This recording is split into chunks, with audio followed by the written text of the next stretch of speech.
I'm going to show you the German twisted cast-on method. This is a great cast-on. It's really stretchy and it's really good to use on the top of socks or on the rim of a hat, as I've done here. So this is some ribbing that's going to be turned into a hat, and it's going to be the brioche hat. And brioche fabric is very, very stretchy, and you want the rim of your ribbing to be just as stretchy as the brioche fabric. So the method is very similar to a long tail cast on. You want to make sure that you have a lot of length in your tail so you don't run out of wool or yarn. And the first thing you want to do is to make a slip knot and put it on your needle. You're going to have the tail end of the yarn going over your thumb and the ball end of your yarn going over your first finger, and then you're going to have both strands of the yarn being held by the rest of your fingers like that. So it's like a slingshot. So we're going to start with the needle here in the center. So I'm just showing you how to start, but I'm going to actually work with my hand moved around like that. But if you just start making sure that it looks like this with your slip stitch here, we move the hand like that, and what we're going to do is bring the needle left over the top of both strands that go around the thumb, underneath and back into the middle. And then we're going to go over the top of the first strand, down through the loop, around and back into the middle. Then we're going to go over the top, right over the top of the strand that's going around the first finger, underneath and back into the middle. Now you can see that this loop that's going around my thumb is crossed here, right by the needle. Now, some methods will tell you to put the tip of the needle down through that cross. I think that's too fiddly. So you simply just move your thumb around like that so that the loop is open, slip your needle down and back up again, and then you're going to pull the yarn with your thumb. That's the tail end with your thumb, and that's your first stitch.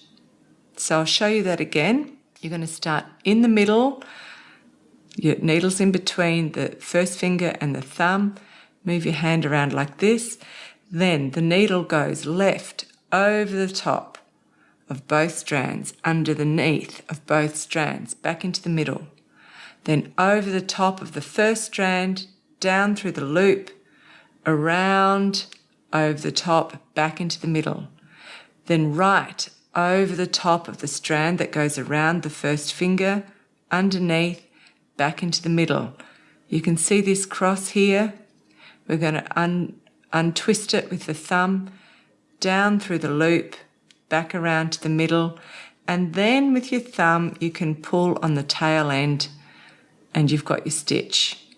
So that can go quite fast when you've used to it. It does take a while to understand it, but I'll just show you quickly what it looks like.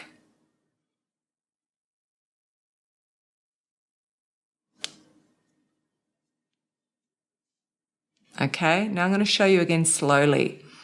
So we've got the ball end around the first finger, the tail end around the thumb, the other two strands are held underneath here with the rest of the fingers. You've got it like a slingshot. Then you can move your hand like this. The needle is going to go over the top, underneath both strands, back to the middle. Then it's going to go again, left, over the top, down through the loop, around, back to the middle. Then it's going to go right, over the top, underneath, back to the middle. Then we're going to get rid of this twist here by moving our thumb around like that. Put the needle down through the loop, back to the middle, let go of the loop and pull the thread with your thumb.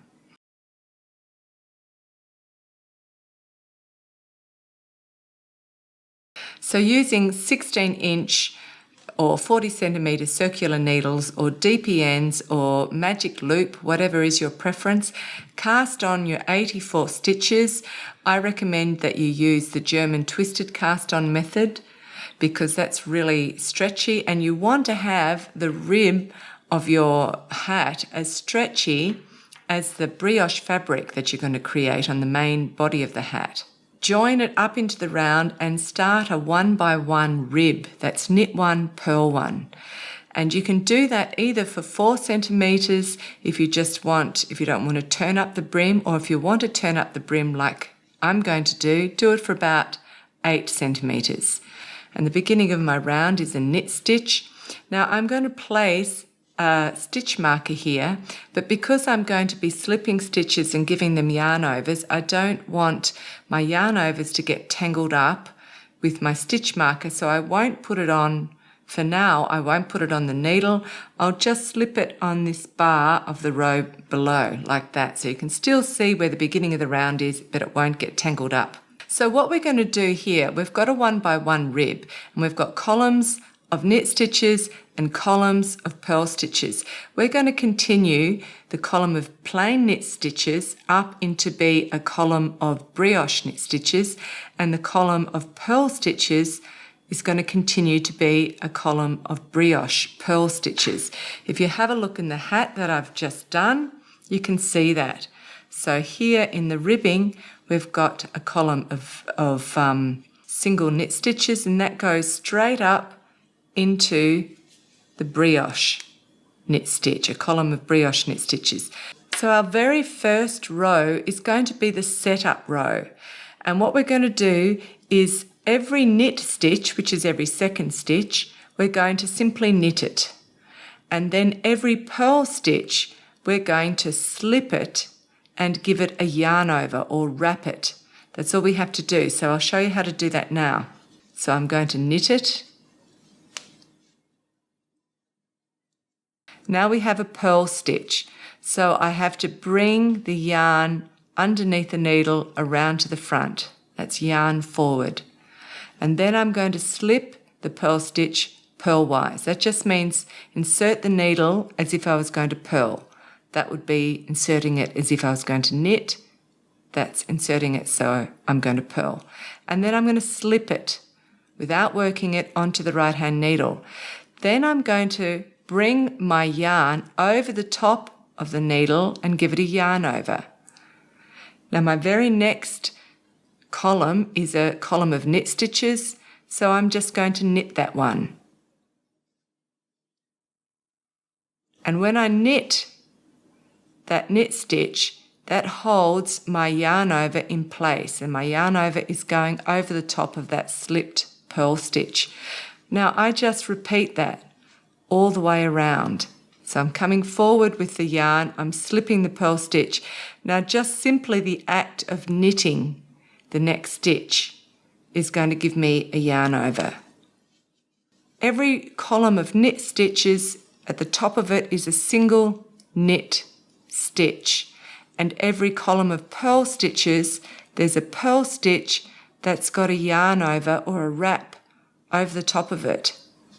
So we've worked our setup row to the end of the round, and we've got the last stitch is a purl stitch. So we've got the yarn to the front, and we're going to slip it purlwise, and then we're going to wrap it. And I want you to wrap it completely by bringing it over and under, so the yarn is back again at the front. You can see there it's been wrapped completely. So that's the setup round, row 1. Now row 2, we're going to continue on, and there's a few things to remember. If you have a look at row 2, the columns of knit stitches, at the top of each column of knit stitch, there'll be a single knit stitch on the needle, and the columns of purl stitches, the top of that column will be a purl stitch which has been slipped, and it'll have a wrap on it. So every second stitch is a single stitch. And basically the pattern is single stitches, you're going to slip purlwise and give them a yarn over. You're going to wrap them. And stitches that already have a yarn over or a wrap on them, you're going to work them. Now, because in this row we've got purl stitches that have got a wrap over, then we know we need to be brioche purling. We've just wrapped our last stitch of row 1, or the setup row, and because we've got an even amount of stitches and we're starting at the beginning of row 2, it's a single stitch, it's a knit stitch, we have to slip it and wrap it. So just here at the end of the row and the beginning of the next row, you will have 2 wrapped stitches next to each other. We're going to slip purlwise and we're going to give it a yarn over. And we're going to bring the yarn back again to the front, ready to brioche purl, because we have a purl stitch here with its yarn over. And brioche purl just means to purl the purl stitch together with its yarn over, like that. So that's brioche purl or burping. So now we have a knit stitch. It's single stitches. We know we have to slip and wrap. The yarn's already to the front. We slip it purlwise. We wrap it. Yarn's back around to the front, ready for us to brioche purl the next purl stitch together with its wrap. So that's all you're going to do for row 2. We're up to round 3, and to know what we're up to or what we have to do, we spread the stitches out and we can see that every knit stitch has a wrap. That means that this row we have to brioche knit. And every purl stitch, which is single, we're going to slip it and wrap it. Our very first stitch in round 3 is a brioche knit stitch. We call it a brioche knit stitch because it's a knit stitch with a wrap, and we have to knit that together. Our next stitch is a single stitch and it's a purl stitch. So we always bring the yarn to the front, slip the stitch purlwise, bring the yarn over the top, so that's yarn over, and our next stitch is a knit stitch with a wrap, so we have to brioche knit. So complete this round, and if you just want to work in one colour, you just keep repeating those 2 rounds in the same colour. If you want to introduce another colour, which I'll show you how to do that on the next round.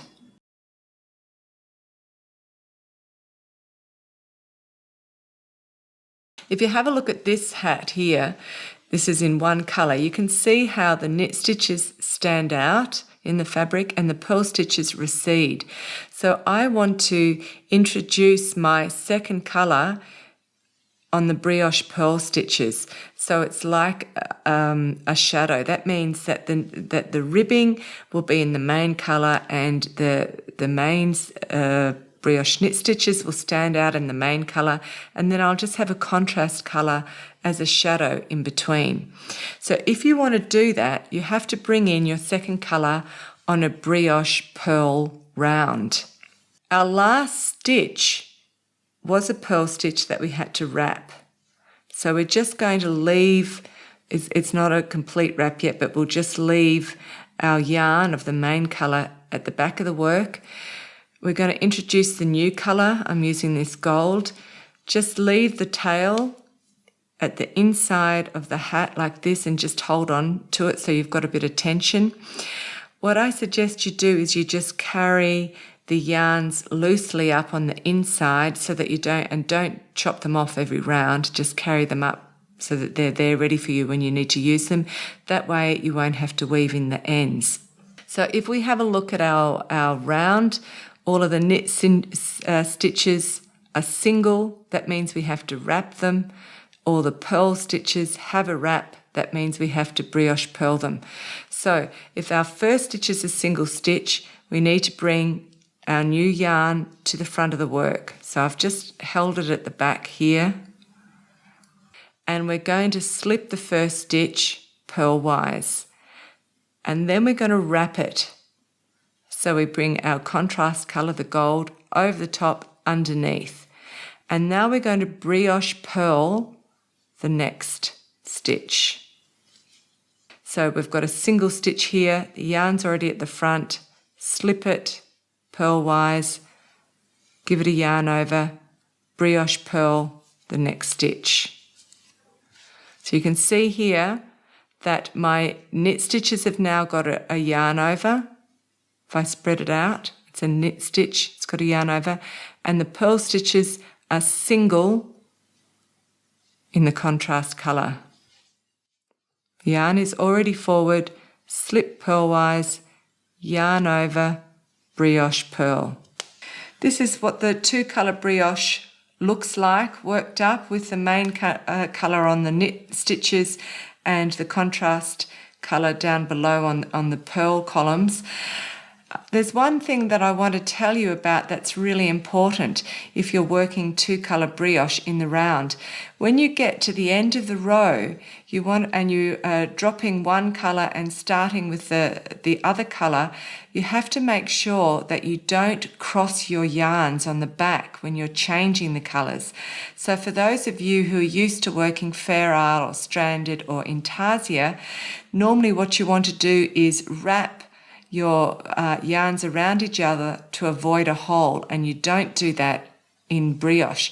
So if I was knitting Intarsia or Stranded, for example, and I'd been knitting in this green yarn and I wanted to stop and continue on with the gold yarn, I would take the yarn I've just been working and I would put it across the top of the new yarn I wanted to start working with, and I would bring up the new yarn from underneath and continue working with it. And you can see that means it's crossed. You can see it there.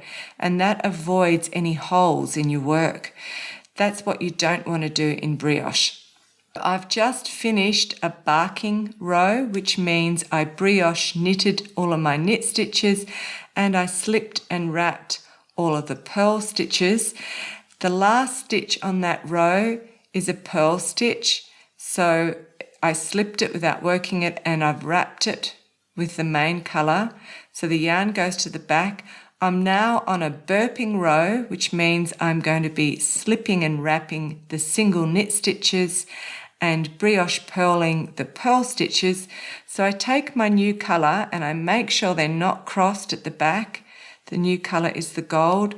I bring it to the front of the work and I'm ready to slip, purlwise, yarn over and brioche purl. So just make sure that you do that correctly. And I've left an example here of if you don't do it correctly, that's what it looks like, a horrible, horrible mess. So you see that's done correctly and that's not done correctly. That's wrapping. I'm going to just go over the top of that like Swiss darning and make it nice and beautiful like the rest of the column. But I just wanted to show you. So if you're getting this kind of a mess at the end and the beginning of your row, it's probably because you're crossing your yarns when you're changing colours. Just make sure you don't.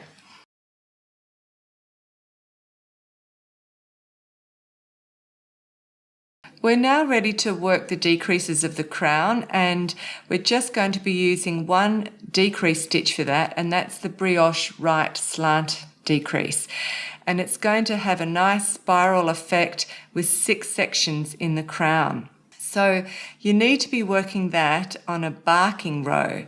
So you can see I'm up to a barking row, which means that I will be brioche knitting all of the knit stitches and slipping and wrapping all the purl stitches. To start off with, we're going to be doing the bark one, slip one, yarn over. So the knit stitch and its corresponding purl column next to it, you have to think as one unit. And you'll be doing that 5 times. So you'll be doing a bark one, slip one, yarn over 5 times. So that's 2, 4, 6, 8, 10. You'll be using up 10 stitches. Then we'll be doing our first brioche right slant decrease. So because we've got 84 stitches and it's going to be divided into 6 sections, and we'll be decreasing 2 stitches with every brioche right slant decrease. So that means you'll be decreasing 12 stitches in every decrease row, and the decrease rows happen every 4 rows. So let's get started. We barked one, slip one over, bark one, slip one over. You can see that's once, twice, 3, 4, 5. And now we're up to the brioche right slant decrease. And to work the brioche right slant decrease, you'll be working it over 3 stitches and you'll be decreasing 2 of those stitches. So the first stitch will be a brioche knit stitch. The second stitch will be a single stitch that you would normally be slipping and giving a yarn over, and the third stitch is another brioche knit stitch. So this is the sequence. We've just slipped a stitch and we're about to give it a yarn over. Now we're up to slip the brioche knit stitch with its yarn over. So you're going to slip them, but this time you're going to slip it knitwise. So not purlwise like this, but knitwise. And you're going to slip it onto the right hand needle. Then you've got a single stitch, and normally you would slip that and wrap it. This time we're going to knit it. So we just simply knit that single stitch. Then we're going to pass the slipped brioche stitch that we've just slipped over the top of that single knitted stitch we've just done, like that. Then we slide this stitch back onto the left hand needle, and we're going to pass this third brioche stitch over the top.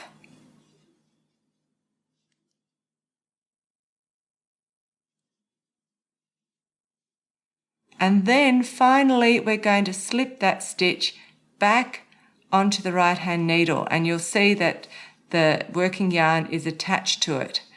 And then we continue on with a yarn forward, slip one, yarn over, and brioche knit. And if you have a look just to make sure that you've done it all correctly, you'll still have the right pattern. You'll have these knit stitches, and in between the purl stitches have been wrapped, and you're up to a slip a purl stitch and wrap it. So that's how you know that it's right. And you can see that these 2 brioche knits columns have combined now into one. So that's the brioche right slant decrease. I've already done 5 of the decrease rows. That's the 1, 2, 3, 4, 5. I'm right up to finishing. I'm going to go over the last 3 rounds with you. That's round 21, 22 and 23. So in the meantime, as you can see, I've changed out from my 40 centimetre circulars to a very large circular needle because I'm going to magic loop the last amount, but you can also use DPNs here.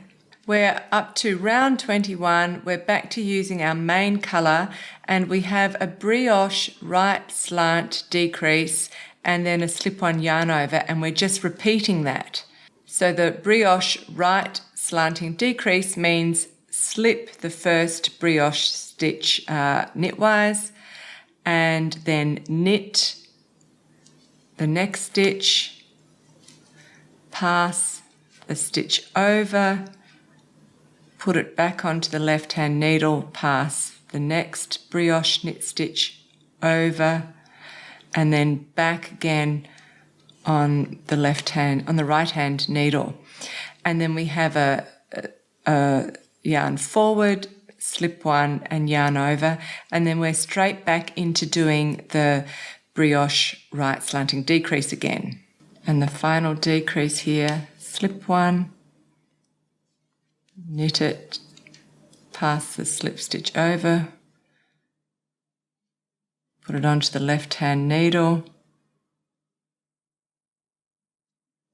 pass that brioche knit stitch with its wrap over, put it on the right hand needle, yarn forward, slip one, and then that one will be a yarn over. I'll just wrap it like that. So we now have 12 stitches on the needle, and if you go back to the beginning of the row where you came from, you should see that it alternates between a single stitch, a stitch with the yarn over, single stitch, stitch with the yarn over. Okay, so that was round 21. Just get my needles in the right order again for magic loop. For magic loop, you always start with them parallel, going in the same direction, and then you take the back one out and around. And as you're working, you'll have one loop on one side and another loop on the other. So now we're up to the contrast colour. The yarn is forward. We're going to slip it, give it a yarn over, and brioche pearl. It's already forward, so slip the stitch, yarn over, brioche pearl. This is our last round, and of course if you've just been doing it in one colour, you just keep, you read the rounds but you use the main colour the whole time. So now we're up to brisk, or B-R-S-K. We've got a brioche knit stitch on the needle as our first stitch, and we're going to be slipping it knitwise. So we put in the needle and slip it knitwise, and then we're going to knit the next stitch and then pass that slip stitch over. And then we've got a brioche knit stitch next, so we'll be slipping that knitwise, knitting that single purl stitch, and slipping that slipped brioche stitch over. Okay, so that's going to keep that lovely decrease going the same way. So after completing round 23, you have 6 stitches left. So we're still working in the main colour. You want to cut off the yarn,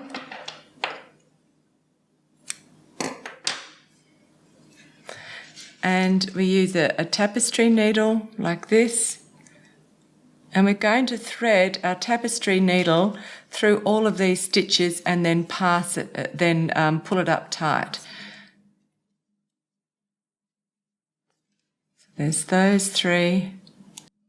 So there's the top of your crown. That's what it should look like when you're finished. I've threaded this yarn right through those last 6 stitches. I've pulled it tight. So what you want to do now is put it back through to the inside like that. That's nice and tight. And any way you want to, you just want to secure it with a little knot like this. You want to be careful that you weave your green yarn in following the green lines. So I would put mine down here so it's less noticeable. So I'm now just going to put my second colour through to the inside.